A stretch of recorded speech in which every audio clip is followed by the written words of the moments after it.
ওদের অভিযোগ হচ্ছে যে ওরা একটা ওয়েটিং রুমে বসে, তার পাখা নেই, দুটো ওয়েটিং রুম, একটা ওয়েটিং রুমে 8টা পাখা আমি কালকে বসানোর ব্যবস্থা করেছি, আর একটা ওয়েটিং রুমে 4টে পাখা বসবে। আর একটা এখানে একটা অবশ্যই আমাদের একটা সুলভ শৌচাগার আছে। আমি চেয়ারম্যানকে বলে গেলাম, আমার আইসি সাহেব রয়েছেন এখানে, আমাদের সুপার সাহেব রয়েছেন, আমি প্রত্যেককে সুপার সাহেবকে বলে গেলাম, প্রত্যেককে বলে গেলাম আমাদের নিয়ম হলো রাত্রিবেলা কোনো জায়গায় পয়সা নেওয়া যায় না কোনো সুলভ শৌচাগারে। এটা যদি প্রয়োজন হয়, যদি মনে হয়, যদি না উনি মেনটেন করতে পারেন, তাহলে এটা পৌরসভা মেনটেন করবে। এটা ফুললি পৌরসভা করবে, পৌরসভায় কাজটা কমপ্লিট করবে। তাতে লোকের কাছে পয়সা নেওয়া যায় না। গরিব লোকের কাছে তুই পয়সা নেবে কেন? পেচ্ছাপ পায়খানা করবে গরিব লোক, যারা গ্রামের লোক, গ্রাম থেকে আসে, চিকিৎসা করার মতো তার ওষুধ নেই, সেই বিনা পয়সা মমতা বন্দ্যোপাধ্যায় এখানে ওষুধের দোকান করে দিয়েছে বলে সস্তায় ওষুধ পায়। এই অনাচার চললে হবে?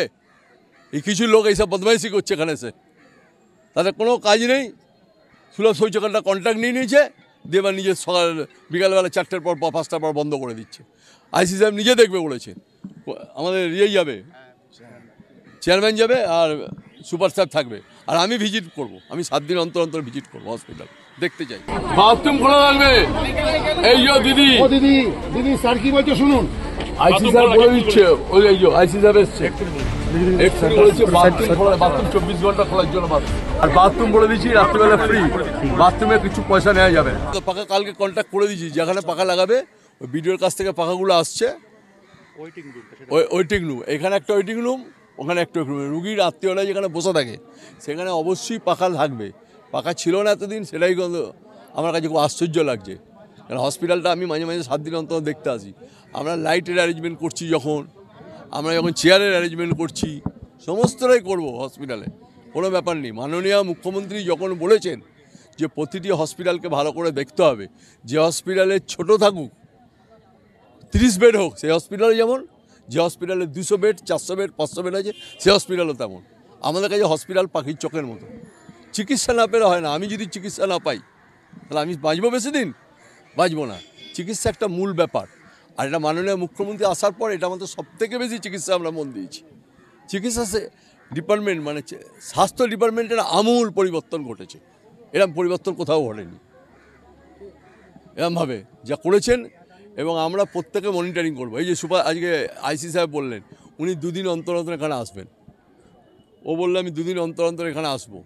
শুনুন, একটু চোখের নজরে রাখতে হবে। আমরা যদি চোখের নজরে রাখি তাহলে লোকগুলো এই বদমাইশি করতে পারে না। এই লোকগুলো, আজ আমি আচমকাই এসেছি দেখার জন্য, হলটা ভেঙে কাজ হচ্ছে বলে আমি দেখতে এলাম, আমি হসপিটালে যাবো। সুপার সাহেবের কথা বলেছি, সুপার সাহেবের 10 তারিখে যা ইনিশিয়াল যা জিনিসপত্র সব 10 তারিখে পৌঁছে যাবে, টেন্ডার হয়ে গেছে। এখানে একটা হাইমাস লাইট 16 মিটারের বসবে, তারপরে একটা জেনারেটর আসছে, তারপরে P7টাকে কন্ট্রোল করা হবে আমাদের। তারপর হসপিটালে যদি চিকিৎসা করতে, কোথাও অপারেশন করতে লাগে, সঙ্গে সঙ্গে তখন ব্যবহার হবে। লোডশেডিং তো হয় না বাংলায়, লোডশেডিংয়ের ব্যাপারটাই উঠে গেছে এখন। লোডশেডিংয়ের লোকে বলেও না, লোডশেডিংয়ের কথাটা উচ্চারণই উঠে গেছে যে লোডশেডিং হয়। নেই, লোডশেডিংই নেই। আমি তো সারাদিন ঘুরে বেড়াচ্ছি। মানুষের যেটুকু পরিষেবা, আমাদের সব কটা পরিষেবা আমরা দিই, সব মানুষ পরিষেবা পায়।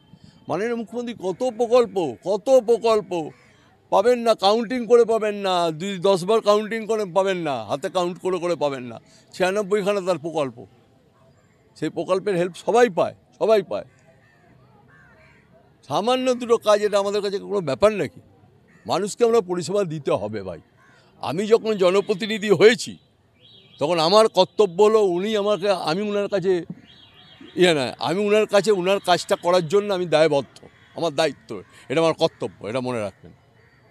উনি আমি মনে করেছি যে আমি কেউকেটা হয়ে গেছি, না, আমি কেউকেটা হইনি। সাধারণ মানুষের কাছে আমার মাথাটা নত থাকবে।